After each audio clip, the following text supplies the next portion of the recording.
Chapter 7. The Conclusion. We had all been warned to appear before the magistrates upon the Thursday, but when the Thursday came there was no occasion for our testimony. A higher judge had taken the matter in hand, and Jefferson Hope had been summoned before a tribunal where strict justice would be meted out to him. On the very night after his capture the aneurism burst, and he was found in the morning stretched upon the floor of the cell, with a placid smile upon his face, as though he had been able in his dying moments to look back upon a useful life, and on work well done. "Gregson and Lestrade will be wild about his death," Holmes remarked, as we chatted it over next evening. "Where will their grand advertisement be now?" "I don't see that they had very much to do with his capture," I answered. "What you do in this world is a matter of no consequence," returned my companion, bitterly. "The question is, what can you make people believe that you have done? Never mind," he continued more brightly, after a pause. "I would not have missed the investigation for anything. There has been no better case within my recollection. Simple as it was, there were several most instructive points about it." "Simple!" I ejaculated. "Well, really, it can hardly be described as otherwise," said Sherlock Holmes, smiling at my surprise. "The proof of its intrinsic simplicity is, that without any help save a few very ordinary deductions, I was able to lay my hand upon the criminal within 3 days." "That is true," said I. "I have already explained to you that what is out of the common is usually a guide rather than a hindrance. In solving a problem of this sort, the grand thing is to be able to reason backwards. That is a very useful accomplishment, and a very easy one, but people do not practice it much. In the everyday affairs of life it is more useful to reason forwards, and so the other comes to be neglected. There are 50 who can reason synthetically for one who can reason analytically." "I confess," said I, "that I do not quite follow you." "I hardly expected that you would. Let me see if I can make it clear. Most people, if you describe a train of events to them, will tell you what the result would be. They can put those events together in their minds, and argue from them that something will come to pass. There are few people, however, who, if you told them a result, would be able to evolve from their own inner consciousness what the steps were which led up to that result. This power is what I mean when I talk of reasoning backwards, or analytically." "I understand," said I. "Now this was a case in which you were given the result and had to find everything else for yourself. Now let me endeavor to show you the different steps in my reasoning. To begin at the beginning, I approached the house, as you know, on foot, and with my mind entirely free from all impressions. I naturally began by examining the roadway. There, as I have already explained to you, I saw clearly the marks of a cab, which I ascertained by inquiry must have been there during the night. I satisfied myself that it was a cab and not a private carriage by the narrow gauge of the wheels. The ordinary London growler is considerably less wide than a gentleman's brougham. This was the first point gained. I then walked slowly down the garden path, which happened to be composed of a clay soil, peculiarly suitable for taking impressions. No doubt it appeared to you to be a mere trampled line of slush, but to my trained eyes every mark upon its surface had a meaning. There is no branch of detective science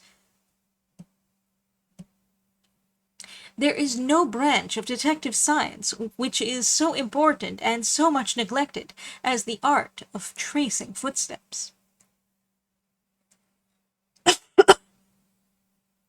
Happily, I have always laid great stress upon it, and much practice has made it second nature to me. I saw the heavy footmarks of the constables, but I saw also the track of the 2 men who had first passed through the garden. It was easy to tell that they had been before the others, because in places their marks had been entirely obliterated by the others coming upon the top of them. In this way my second link was formed, which told me that the nocturnal visitors were 2 in number, one remarkable for his height, as I calculated from the length of his stride, and the other fashionably dressed, to judge from the small and elegant impression left by his boots. On entering the house, this last inference was confirmed.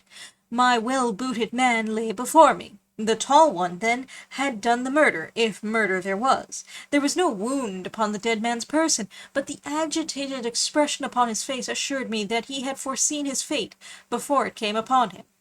Men who die from heart disease or any sudden natural cause never by any chance exhibit agitation upon their features. Having sniffed the dead man's lips, I detected a slightly sour smell, and I came to the conclusion that he had had poison forced upon him. Again, I argued that it had been forced upon him from the hatred and fear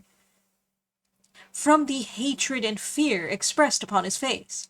By the method of exclusion, I had arrived at this result, for no other hypothesis would meet the facts. Do not imagine that it was a very unheard-of idea.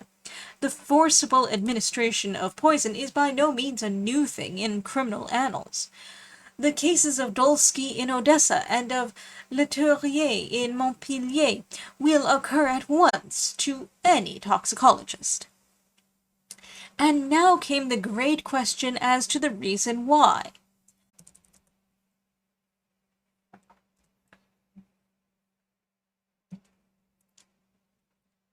And now came the great question as to the reason why. Robbery had not been the object of the murder, for nothing was taken. Was it politics, then? Or was it a woman? That was the question which confronted me. I was inclined from the first to the latter supposition. Political assassins are only too glad to do their work and to fly. This murder had, on the contrary, been done most deliberately, and the perpetrator had left his tracks all over the room, showing that he had been there all the time. It must have been a private wrong, and not a political one, which called for such a methodical revenge. When the inscription was discovered upon the wall, I was more inclined than ever to my opinion. The thing was too evidently a blind. When the ring was found, however, it settled the question. Clearly, the murderer had used it to remind his victim of some dead or absent woman. It was at this point that I asked Gregson whether he had inquired in his telegram to Cleveland as to any particular point in Mr. Drebber's former career. He answered, you remember, in the negative.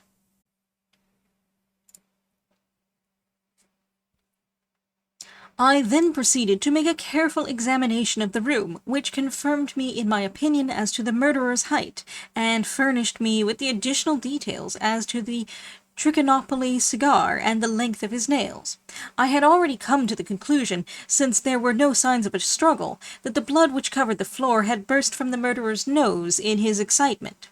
I could perceive that the track of blood coincided with the track of his feet. It is seldom that any man, unless he is very full-blooded, breaks out in this way through emotion, so I hazarded the opinion that the criminal was probably a robust and ruddy-faced man. Events proved that I had judged correctly.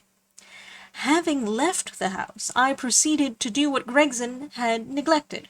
I telegraphed to the head of the police at Cleveland, limiting my inquiry to the circumstances connected with the marriage of Enoch Drebber. The answer was conclusive. It told me that Drebber had already applied for the protection of the law against an old rival in love, named Jefferson Hope, and that this same Hope was at present in Europe. I knew now that I held the clue to the mystery in my hand, and all that remained was to secure the murderer.